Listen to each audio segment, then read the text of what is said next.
सर्व मित्रांचं आपल्या या यूट्यूब चॅनलवर हार्दिक स्वागत. आपण मॅथमॅटिकल लॉजिक या चॅप्टरमधील एक्झरसाइज बघणार आहोत. याचे थिअरी लेक्चर्स आपण कंप्लीट केलेले आहेत पहिल्या एक्झरसाइजसाठी जे लागतात ते, आणि इव्हन दो या एक्झरसाइजमधला पहिला जो क्वेश्चन आहे तो सुद्धा आपण आपल्या यूट्यूब चॅनलवरती तुम्हाला अवेलेबल आहे, मिळून जाईल. ओके, आता क्वेश्चन नंबर 2 आणि क्वेश्चन नंबर 3 आपण या व्हिडिओमध्ये बघणार आहोत, आणि क्वेश्चन नंबर 4 आणि क्वेश्चन नंबर 5 हे आपण नेक्स्ट व्हिडिओमध्ये बघणार आहोत. अशा प्रकारे आपण हा एक्झरसाइज आपला कंप्लीट करणार आहोत. ओके, चला आपण मी तुमचा जास्त वेळ घेत नाही, आपण स्टार्ट करू लगेच. सो मॅथमॅटिकल लॉजिकमधील एक्झरसाइज 1.1 मधील क्वेश्चन नंबर 2. आता क्वेश्चन नंबर 2 तुम्हाला काय सांगते बघा. Write the following compound statement symbolically. Very simple question आहे. काय म्हटलेलं आहे की सिम्बॉलिकली तुम्हाला लिहायचं आहे. आता म्हणजे खाली दिलेले जे काही स्टेटमेंट आहेत ते कशात म्हटलेलं आहे, कंपाऊंड स्टेटमेंट आहेत. सगळ्यात महत्त्वाचं आहे, नीट लक्ष द्या. काय म्हटलेलं आहे, कंपाऊंड स्टेटमेंट आहेत, आणि त्याला तुम्हाला कशामध्ये लिहायचं आहे, सिम्बॉलिकली. बरोबर आहे. म्हणजे आता हे पूर्ण आपल्याला वाक्याच्या स्वरूपात दिलेले आहे स्टेटमेंट आहेत. बरं, त्यांना आपल्याला सिम्बॉल्समध्ये लिहायचं आहे, आणि सिम्बॉल्स आपण अगोदर शिकलेलो. बरोबर आहे. म्हणजे सिम्पल स्टेटमेंट कुठल्या सिम्बॉलमध्ये लिहायचं वगैरे हे तुम्हाला माहित आहे. तर तुमच्या माहितीसाठी सांगतो की आपण सिम्पल स्टेटमेंट हे डिनोट करण्यासाठी काय वापरतो, तर स्मॉल लेटर्स वापरतो, PQRS. बरोबर आहे. आणि अँड ऑर हे जे कनेक्टिव्ह आहे, त्या कनेक्टिव्हसाठी जो सिम्बॉल आहे तो सिम्बॉल सुद्धा मी तुम्हाला अगोदर सांगितलेला आहे. आपल्या अगोदरच्या व्हिडिओमध्ये बघू शकता तुम्ही. आणि त्यानुसार आपण इथं सोडवायचं आहे, किंवा त्यानुसार आपले हे सिम्बॉल्स लिहायचे आहेत.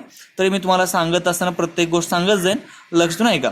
आता बघा, पहिलं जे तुम्हाला सांगितलं या ठिकाणी जे कंपाऊंड स्टेटमेंट आहे ते कोणतं आहे, तर Nagpur is in Maharashtra and Chennai is in Tamil Nadu. बरोबर आहे. आता हे खरं आहे खोटं हे बघायची गरज नाही. तर तुम्हाला काय ट्रूथ व्हॅल्यू लिहायचं नाहीये, तुम्हाला काय लिहायचं, फक्त सिम्बॉल्स लिहायचे. बरोबर आहे. त्यासाठी कसं, आता सिम्पल बघा, आता तुम्हाला बघितल्यानंतर लक्षात येतं की या ठिकाणी हे पूर्ण कंपाऊंड स्टेटमेंट आहे. कोणतं, Nagpur is in Maharashtra and Chennai is in Tamil Nadu. हे पूर्ण कंपाऊंड स्टेटमेंट आहे, आणि या कंपाऊंड स्टेटमेंटमध्ये अँड या कनेक्टिव्हनं हे दोन सिम्पल स्टेटमेंट आपल्याला कनेक्ट केलेले दिसतात. बरोबर आहे. कळलं का एवढं ना. बघा काय म्हणताय, कुठला कनेक्टिव्ह वापरलेला आहे, अँड हा कनेक्टिव्ह वापरलेला आहे. आणि स्टेटमेंट कोणते कोणते आहेत, नागपूर इज इन महाराष्ट्र हा एक सिम्पल स्टेटमेंट आहे.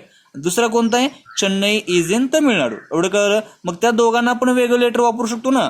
आपण अगोदर शिकलेलं आहे की नागपूर इज इन महाराष्ट्र हा एक सिम्पल स्टेटमेंट आहे, यासाठी आपण काय वापरतो, P लेटर वापरायचं. दुसरं कोण आहे, चेन्नई इज इन तमिळनाडू, यासाठी Q वापरा. मग ह्या P आणि Q ला कोण जोडलेलं आहे, अँडने जोडले.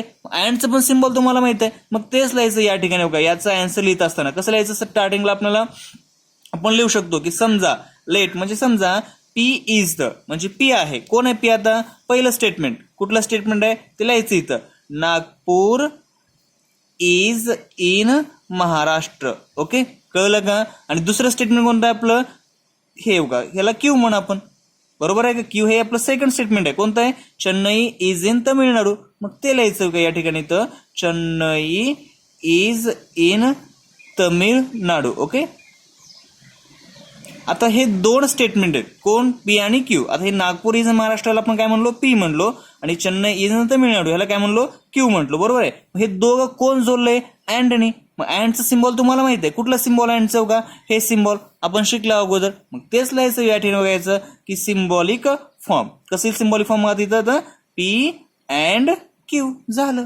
कळलं का. आता हे पूर्ण जे कंपाऊंड स्टेटमेंट आहे त्याचं सिम्बॉलिक फॉर्म काय आलं, P अँड Q. कसं आलं, कळलं का. कारण या पहिल्याला आपण म्हटलो P म्हटलं, दुसरं अँड साठी सिम्बॉल वापरलं, आणि सेकंडला काय म्हटलं, Q म्हटलं. सेम अशा प्रकारे आता बाकीचे सोडवायचे. कळलं का. एक एक आपण सोडवतात. मी काय तुम्हाला P आणि Q लिहून देत नाही, मी डायरेक्ट सांगत जाईन, ते तुम्ही समजू शकता. ओके, त्यात काय अवघड नाही. आता बघा सेकंड काय सांगतंय, ट्रायंगल इज इक्विलॅटरल ऑर आयसोस्केलस. हे सगळ्यात महत्वाचं आहे. इथं कसं आहे, खूप कन्फ्युज होतं की ऑर हा दोन शब्दांना जोडले असं आपल्याला वाटतो. कळलं का. इक्विलॅटरल आणि आयसोस्केलस, बट हे दोन जे वर्ड तुम्हाला दिसत आहेत ते ट्रायंगलला जोडून आहेत. आता इंग्लिश ग्रामरनुसार जर आपण बघितलं तर या ठिकाणी दोन स्टेटमेंट आहेत. बरं, आता बघितल्यानंतर असं वाटणार नाही आपल्याला, पण ऍक्च्युअली याच्यामध्ये दोन स्टेटमेंट आहेत. ते कशा देऊ का, triangle is equilateral or triangle is isosceles असं आहे. कळलं का. आता triangle is equilateral or triangle is isosceles असं आहे. अलग लक्षात. मग त्याला आपण लिहू शकतो ना, कसं का, ट्रायंगल इज इक्विलॅटरल यासाठी काय वापरायचं, आपलं P वापरायचं. बरोबर आहे. आणि ऑरचं सिम्बॉल तुम्हाला माहित आहे कुठलं आहे का, हे V शेप्ड असं ऑरचं सिम्बॉल. आणि पुन्हा कोण, आता ट्रायंगल इज आयसोस्केलस याला काय म्हणायचं, Q. म्हणून का याचं सिम्बॉलिक फॉर्म तुम्हाला काय मिळेल, P और Q. कळलं का ना. थर्ड बघा, थर्ड वन इज कोणतं आहे, the angle is right angle if and only if it is measure of 90 degree. Simple, इथं तुम्हाला काय अवघडच नाही, बघितलं लगेच कळतं. इफ अँड ओनली इफ हे कोण आहे आपलं कनेक्टिव्ह. कळलं का? पहिला the angle is right angle हा आपलं पहिलं स्टेटमेंट, आणि सेकंड कोणतं आहे, it is of measure 90 degree हे सेकंड स्टेटमेंट. मग दोन स्टेटमेंट कोण जोडलंय, इफ अँड ओनली इफ न. मग सिम्पल आता की the angle is right angle याला काय म्हणायचं, पी. बरोबर आहे. आता इफ अँड ओनली इफचं सिम्बॉल तुम्हाला माहित आहे कोणतं सिम्बॉल आहे, आपण शिकलो बघा त्या व्हिडिओमध्ये. बघा तुम्हाला अगोदर जे आपण व्हिडिओ अपलोड केलो ना त्याच्यामध्ये तुम्हाला दिसून येईल की इफ अँड ओनली इफ. बरोबर आहे. ह्याला आपण बाय कंडिशनल म्हणतो. यासाठी आपण कोणतं सिम्बॉल वापरतो का, हे डबल एरो सिम्बॉल का असं सिम्बॉल वापरतो. कळलं का? आणि पुढे कोण येतं, it is of measure 90 degree ह्याला काय म्हणायचं, क्यू. झालं. म्हणजे याचं सिम्बॉलिक फॉर्म काय आलं आपलं, पी डबल इम्प्लाइज क्यू असं म्हणा, किंवा तुम्ही P if and only if Q म्हणा. अलग लक्षात. किंवा P implies Q, Q implies P असंही म्हणू शकता. ओके, हे आपण शिकलं अगोदर, काही नवीन सांगायची गरज नाही. आता हे सगळ्यात महत्वाचं आहे, angle is neither acute nor obtuse. अलग. आता इथं कसं आहे, बऱ्याच जणांना हा मोठा प्रश्न पडतो की इथं नॉर आलेला आहे, ऑर पण नाही आणि अँड पण नाही. काय आलं का, नायदर नॉर आलाय, पण ह्याचा नेमका मिनिंग काय होतो, ज्यांना आता इंग्लिश ग्रामर थोडंफार माहित आहे त्यांच्यासाठी सोपं जाणार आहे. माहित नाही त्यांनी लक्ष द्या की नायदर नॉर कधी वापरतात, नॉट अँड नॉट. आता हे काय म्हणलो कळलं नाही तुम्हाला. बरोबर आहे. म्हणजे आता कसं आहे, या ठिकाणी दोन स्टेटमेंट कोणते कोणते हे आपण अगोदर आयडेंटिफाय करू. कुठलं का, angle is acute, angle is obtuse. बरोबर आहे. बट याच्यामध्ये कोण आलंय, नायदर नॉर आलंय, त्याच्यामध्ये नॉट येईल. म्हणजे कसं, अँगल इज नॉट ॲक्यूट. अलग लक्षात. Angle is not obtuse. मी लिहितो वाटलं असं, बघा लक्षात येईल तुमच्या. कसं, अँगल इज नॉट ॲक्यूट. कळलं का? तर आणि नायदर नॉर आले म्हणून ऑर न घेता काय घ्यायचं, अँड घ्यायचं. आलं का? हे सगळ्यात महत्वाचं. तर बऱ्याच जण चुका होतात, त्या चुका करायच्या नाहीत. कसं, angle is not acute and angle is not obtuse. कळलं का? अलग लक्षात. कसं, angle is not acute and angle is not obtuse. म्हणजे मी कसं म्हणलो होतं आता, नायदर नॉर म्हणजे काय असतंय, नॉट अँड नॉट असं. अलग लक्षात. आता यानुसार म्हणलं होतं. आता सिम्पल तुम्हाला माहित आहे, अँगल इज ॲक्यूट ह्यासाठी आपण काय वापरतो, पी. बट ह्याच्यामध्ये काय आलंय, नॉट. नॉट सिम्बॉल तुम्हाला माहित आहे कुठलं, निगेशन. म्हणजे कसं, अँगल इज नॉट ॲक्यूट ह्यासाठी काय येईल आपलं, निगेशन पी. अलग ना. आणि अँडचं सिम्बॉल तुम्हाला माहित आहे कोणतं, काय हे सिम्बॉल अँडचं. आणि पुढे कोण आहे आता, अँगल इज नॉट ॲप्टूस. अलग लक्षात. मग अँगल इज ॲप्टूस यासाठी काय वापरतो आपण, क्यू. बट इथं काय आलंय, नॉट आलेलं आहे म्हणून काय करायचं, निगेशन. अलग. म्हणजे काय आलायचं इथं symbolic form, negation P and negation Q. अलग लक्षात. आता हे आपलं या ठिकाणी येतं, हे संपलं. म्हणजे आपण काय बघितलं पर्यंत, इथून 4 कंपाऊंड स्टेटमेंटचं सिम्बॉलिक फॉर्म बघितलेलं. आपण नेक्स्ट पुढचं बघूत आता. बघा नेक्स्ट 5 नंबरचा, if triangle ABC is right angled at B, then measure of angle A plus measure of angle C is equal to 90 degree. Simple आहे. काय आहे, समजा एक आपला ट्रायंगल आहे. बरोबर आहे. मग काय म्हणतं या ट्रायंगलमध्ये की हा ट्रायंगल ABC हा कसा आहे, राईट अँगल्ड आहे. बरोबर आहे. म्हणजे आता राईट अँगल्ड असेल कुठे म्हणलंय, ॲट बी. म्हणजे काय, समजा असा हा राईट अँगल्ड ट्रायंगल असेल, त्याचं नाव आहे आपलं ABC. बरोबर आहे. मग काय म्हणतो का या ठिकाणी की हा बी अँगल किती आहे, 90 डिग्रीचा. मग राहिले जे 2 अँगल तो किती आहेत आपले, दोघांची जर आपण ऍडिशन केलं तर त्या दोघांची मेजर किती आहे, 90 डिग्री. आता ऍक्च्युली कसं यायचं, पूर्ण इन डिटेलची आवश्यकता नाही, पण तुमच्या माहितीसाठी सांगितलं. महत्वाचं बघा, आता इथं तुम्हाला कनेक्टिव्ह ओळखायचं आहे, कोणता कनेक्टिव्ह आहे आणि नेमकं स्टेटमेंट कोणते कोणते जोडलेत हे बघायचं. साधं स्टेटमेंट बघा, ट्रायंगल ABC, इफ म्हणत नाही बरं मी, triangle ABC is right angled at B, एवढा हा एक स्टेटमेंट आहे. कळलं का? दुसरं कुठलं आहे, measure of angle A plus measure of angle C is equal to काय म्हणतंय, 90 डिग्री. हा ह्या 2 स्टेटमेंटला कोण जोडलंय, इफ आणि देननी.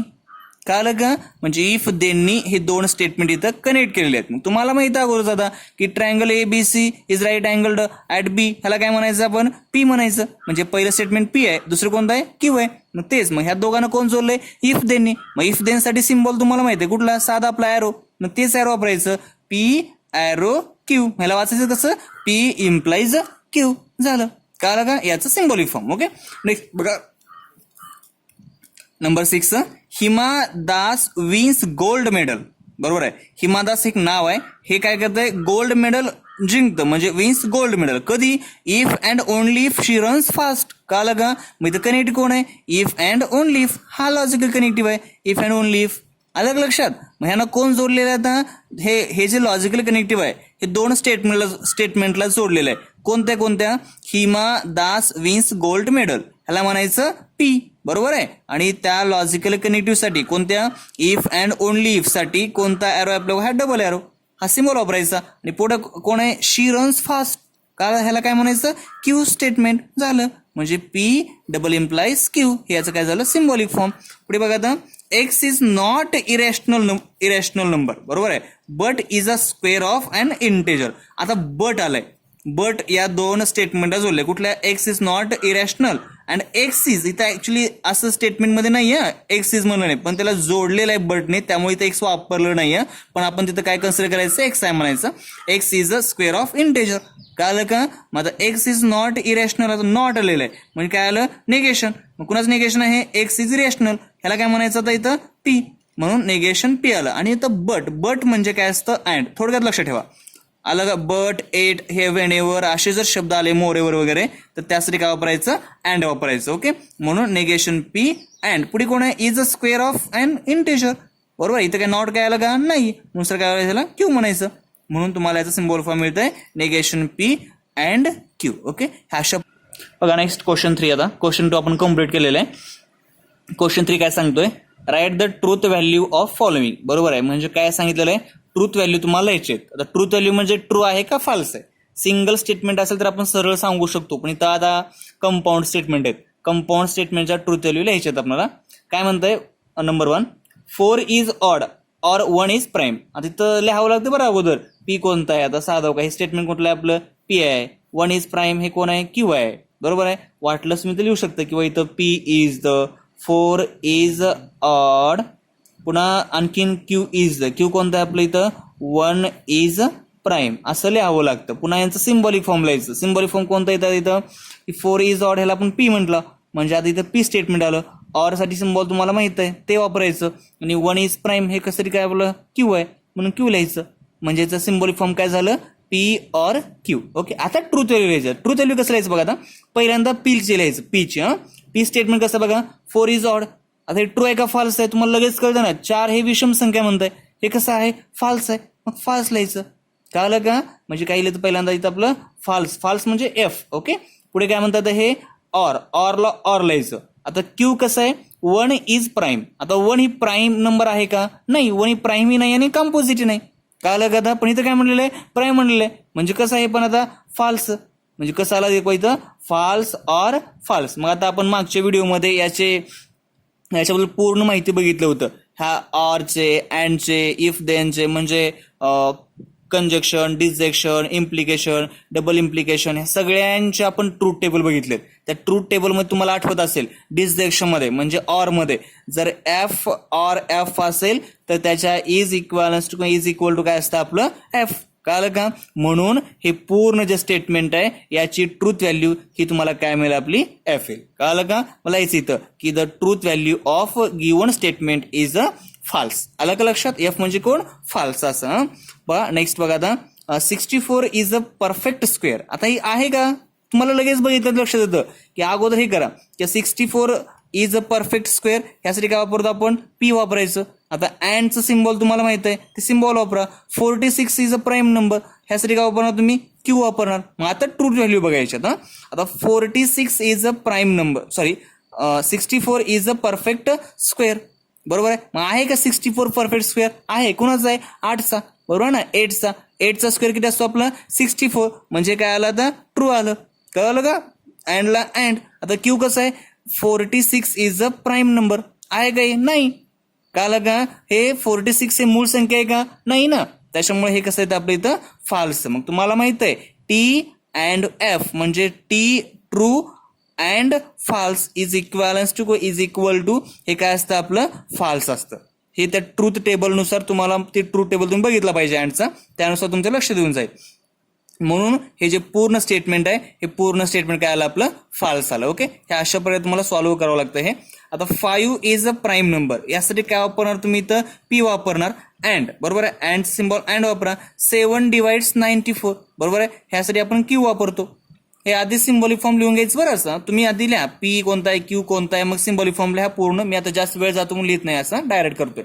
आता बघा 5 इज अ प्राईम नंबर, हे ट्रू आहे का? हा, of course it is the true. 5 हे कशी आपली प्राईम नंबर आहे, मूळ संख्या आहे. अँडला अँड ठेवा आणि क्यू कोणता आहे? 7 डिवाइड्स 94, म्हणजे 7नी 94ला भाग जातो का? तर जात नाही.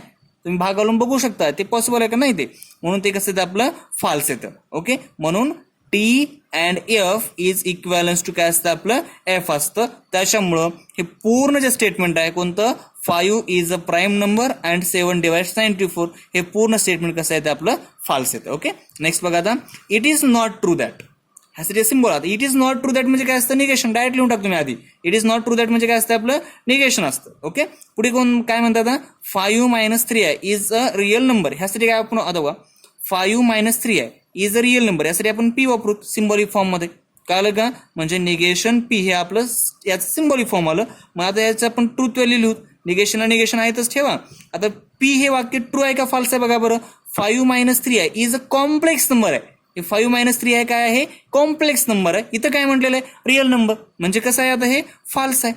कळलं का आता? म्हणजे 5 - 3i is a real number, हे कसं आहे? आपलं फॉल्स आहे. मग negation of F is equal to काय असतं? आपलं टी. कळलं का? म्हणून it is not true that 5 - 3i is a real number, हे कसं येतं? आपलं ट्रू येतं. अलग लक्षात, हे स्टेटमेंट कसं आलं आपलं आता? ट्रू आलं. नेक्स्ट बघा आता काय सांगते आपल्याला आता 5 नंबरचं. If 3 × 5 is equal to 8 then 3 + 5 is equal to 15. आता अगोदर बघा 3 × 5 इज इक्वल टू 8 ह्याला आपण पी म्हणू, बरोबर आहे. आता इफ आणि देन सोलेत. आता सिम्बॉलिक फॉर्म हे जास्त सांगत नाही, कारण मागच्या आपण क्वेश्चन मध्ये बघितलेलं आहे ते चांगलं. आता इफ देन साठी कोणतं सिम्बॉल असतो आपला बघा? ॲरो, बरोबर आहे. आणि पुढे कोण आहे? 3 + 5 इज इक्वल टू 15, ह्याला काय म्हणू आपण? क्यू म्हणू. मग आता बघा बरं ट्रू फॉल्स बघा. आता पी कसं आहे बघा बरं. 3 × 5 इज इक्वल टू 8, तुम्हाला सहज माहित येतात. 3 × 5 किती येतं? 15. इथं काय म्हटलेलं आहे? 8, म्हणजे कसं झालं आता? हे फॉल्स झालं. कळलं का आता? नेक्स्ट इम्प्लाइजला इम्प्लाइज, पुढे क्यू बघा बरं. 3 + 5 इज इक्वल टू किती येतं? 8. इथं काय म्हणलेलं आहे? 15 म्हणलंय, म्हणजे पण कसं झालं? फॉल्स. मग तुम्हाला माहिती आहे ना त्या टेबलनुसार आठवायचं टेबल. टेबल पार्ट पाहिजे सगळ्यांना बरं. आपण त्या मागच्या व्हिडिओमध्ये टेबल केलेले आहेत, तुम्ही बघा ते व्हिडिओ. आता F implies F is equal to काय असतं? आपलं टी असतं. ओके, म्हणजे ट्रू असतं. त्याच्यामुळं इम्प्लाइज मध्ये बरं इफ देन मध्ये फॉल्स काय असतं? ट्रू असतं. त्यामुळं आता हे पूर्ण जे स्टेटमेंट आहे, if 3 × 5 is equal to 8 then 3 + 5 is equal to 15, हे पूर्ण स्टेटमेंट कसं येतं? ट्रू. हे दोन्ही फॉल्स आहेत, पण पूर्ण कसं येतं? आपलं ट्रू येतं. नेक्स्ट बघा मिल्क इज व्हाईट, ह्याला आपण काय म्हणू? पी. आता इफ अँड ओनली इफचं सिम्बॉल तुम्हाला माहित आहे, हे सिम्बॉल बरोबर आहे ना त्याचं? Double arrow. Sky is blue, ह्याला आपण काय म्हणू? क्यू. हे सिम्बॉलिक फॉर्म झालं. आता ट्रूथ व्हॅल्यू लिहा. आता पी मिल्क इज व्हाईट कसं आहे? ट्रू आहे. डबल इम्प्लाइज आणि स्काय इज ब्ल्यू हे पण कसं आहे? ट्रू आहे. म्हणून बघा true double implies true is equal to काय असतं? आपलं ट्रू असतं. ओके, म्हणून milk is white if and only if sky is blue, हे पूर्ण स्टेटमेंट कसं येतं? आपलं ट्रू येतं. ओके, नेक्स्ट बघा लास्ट इज कुठला आहे? 24 is a composite number or 17 is a prime number. आता 24 इज अ कॉम्पोजिट नंबर, म्हणजे कॉम्पोजिट नंबर म्हणजे संयुक्त संख्या.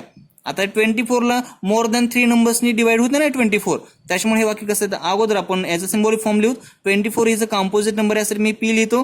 ऑरचा सिम्बॉल सगळ्यांना माहित आहे, ते सिम्बॉल यूज करू. आपण 17 इज अ प्राईम नंबर, यासाठी आपण क्यू लिहू. ओके, आता ट्रू व्हॅल्यू लिहा.